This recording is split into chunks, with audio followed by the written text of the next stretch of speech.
Hello dear students, class 4 के English subject में आज हम बेसिक इंग्लिश रीडिंग कॉन्सेप्ट को समझेंगे, जिससे आपको इंग्लिश पढ़ने में आसानी होगी। आपके स्क्रीन पर एक वर्ड नजर आ रहा होगा जो देखने में आपको निहायत ही बड़ा नजर आ रहा है। कुछ बच्चे इसको पढ़ पा रहे होंगे, कुछ बच्चों को इसे पढ़ने में दुश्वारी हो सकती है। इस तरह के जो वर्ड होते हैं इन्हें ध्यान से देखने पे पता चलता है कि इनके लास्ट में एक टेल बनी हुई है। टेल टाइप वर्ड होते हैं जो अक्सर रिपीट होते रहते हैं। इनको आप समझ लेंगे तो आपको इंग्लिश के इस तरह के बड़े वर्ड्स पढ़ना आसानी होगी। इसकी टेक्निक ये है कि यहाँ पर LE लास्ट में आया है जिसका साउंड होता है अल, उसके पहले P लगा दिए तो बना पल, सिंपल में का पल। गा साउंड ऐड किए तो बना गल, बेंगल में का गल। का साउंड ऐड किए तो बना कल, पिक्कल में का कल।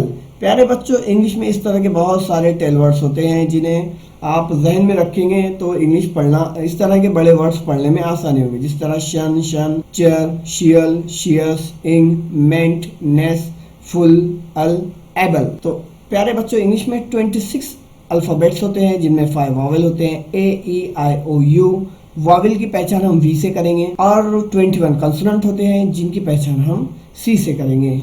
तो आइए हमारे वर्ड पे आते हैं। देखिए, तो इस तरह का वर्ड जब भी नजर आए तो हमारे जहन में सबसे पहले VC कॉम्बो हम इसमें तलाश करेंगे। तो VC कॉम्बो, पहला वॉवेल है O, उसके बाद कंसोनेंट आया है C, अगला वॉवेल आया है A, कंसोनेंट आया है N, अगला वॉवेल आया है V, कंसोनेंट आया है C।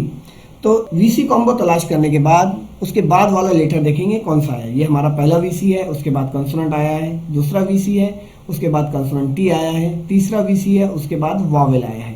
तो आइए रूल देखिए हमारा क्या कहता है कि जब वॉवेल कंसोनेंट कंसोनेंट रहेगा तो वॉवेल और कंसोनेंट अलग होगा और C उसमें से अलग होगा।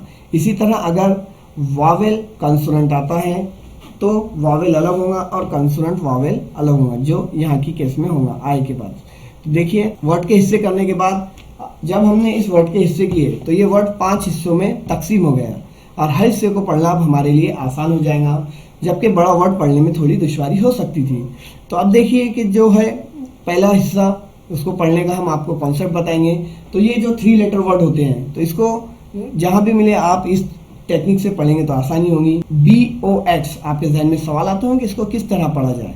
तो देखिए, B का साउंड ब, ए का साउंड ए और G का साउंड गा। तो बैगा बैग, बाय बेटा बैट। उसी तरह C का एक कैपा कैप, बाय बेटा बेड। E का साउंड निकला यहाँ पर ए, पहला साउंड ए निकला तो बाय बेटा बेड।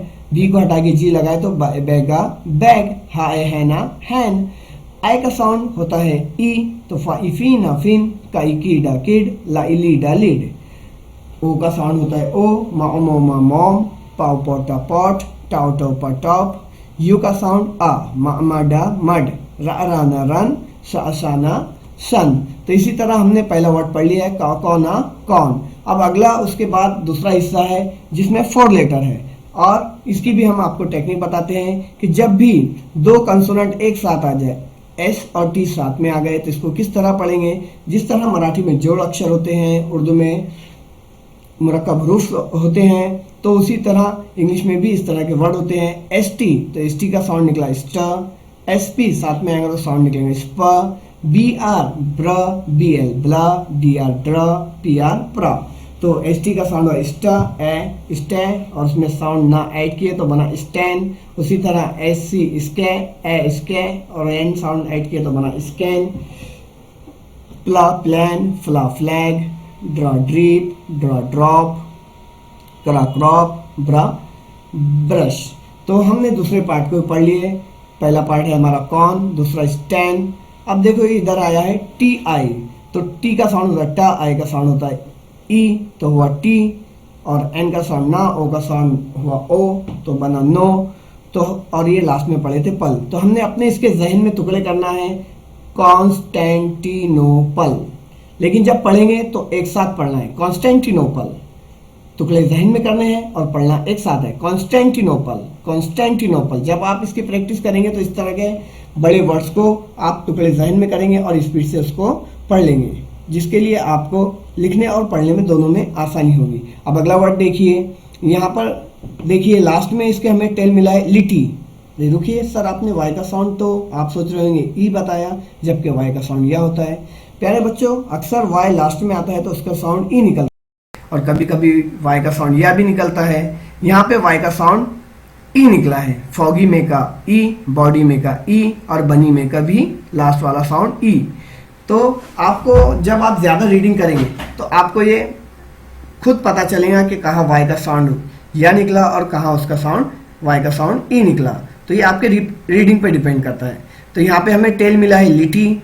अब वर्ड को पढ़ेंगे। पहला डाइसा डिस, पाइना पेन, साइसे बी, डिस्पेंसिबिलिटी। तो टुकड़े जहन में करने हैं और पढ़ना एक साथ है। डिस्पेंसिबिलिटी, डिस्पेंसिबिलिटी। अब हमने इस वर्ड को पढ़ने में कौन सी टेक्निक यूज किया कि सबसे पहले टेल वर्ड को पहचाना, बाद में वॉवेल कॉन्सोनेंट का कॉम्बो तलाश किया और फिर उसके हमने टुकड़े किए। टुकड़े करने के यहाँ पे 2 रूल है। इंग्लिश में 5 वॉवेल है, ए, ई, आई, ओ, यू। इनके अलग अलग साउंड होते हैं, लेकिन कॉमनली यूज होने वाला पहला साउंड ए का साउंड होता है ए, ई का साउंड होता है ए, आई का साउंड होता है ई, ओ का साउंड होता है ओ और यू का साउंड होता है आ।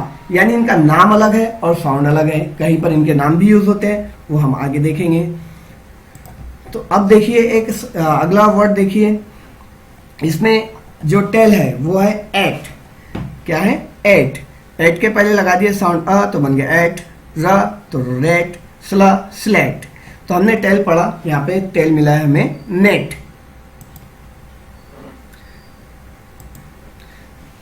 अब इसके हमने जब वीसी कॉम्बो तलाश करके टुकड़े किए तो इस तरह हमें वर्ड नजर आने लगा। तो इसे किस तरह पढ़ेंगे? Indiscriminate, indiscriminate, indiscriminate. एक साथ पढ़ना है। अब यहाँ पर स्क्री, तो स्क्री जो एस का साउंड बना, एस तो एक अलग साउंड हो गया और सी आर दोनों को मिला के एक साउंड बना क्रा। तो स्क्री क्या बना है साउंड? स्क्री। Indiscriminate, indiscriminate. तो अब अगला वर्ड देखो। अब यहाँ पे हमें टेल मिला टिक। क्या मिला? टिक। और जब हमने पहला देखे तो यहाँ पे 2 वावेल एक साथ आए। अब जब 2 वावेल एक साथ आए तो उनको कैसा पढ़े, कौन से वावेल का साउंड निकलेगा, ये सवाल हमारे जहन में आता है। तो इसका एक सिंपल सी ट्रिक है कि जब भी 2 वावेल एक साथ में आए तो जो पहला वावेल है वो करेगा काम और दूसरा वावेल करेगा आराम। जब पहला वावेल करेगा काम तो उसका होगा नाम, यानी हमें पहले वावेल का नाम लेना है और दूसरे वावेल को आराम करवाना है। कैसे? देखिए, आई का साउंड होता है ई लेकिन उसका नाम है आई, तो यहाँ पे हम आई का नाम लेंगे। उसी तरह ई का साउंड ए होता है लेकिन हम यहाँ पे उसका नाम लेंगे, यानी पहले वावेल का नाम लेना है और दूसरे को आराम कराना है। तो हमारा वर्ड बनेगा डैग, लीप, पेंट, रेंट, गोट, प्लेड। तो इसी तरह ये बना हमारा डैग। क्या बना वर्ड? डैग। जब हमने इसको पढ़ लिया डैग तो दूसरा नाउसा नोस, डायग्नोस्टिक। तो टुकड़े जहन में करना है और पढ़ना एक साथ है। Diagnostic, diagnostic. उम्मीद करते हैं बच्चों आपको वीडियो समझ में आया होगा। सबक को मजबूत करने के लिए वीडियो को दोबारा देखिए, जो कॉन्सेप्ट समझ ना आए उसको दोबारा देखिए, पॉज करके जो कॉन्सेप्ट है वो कॉन्सेप्ट को लिखिए और पढ़िए और आगे बढ़िए। शुक्रिया।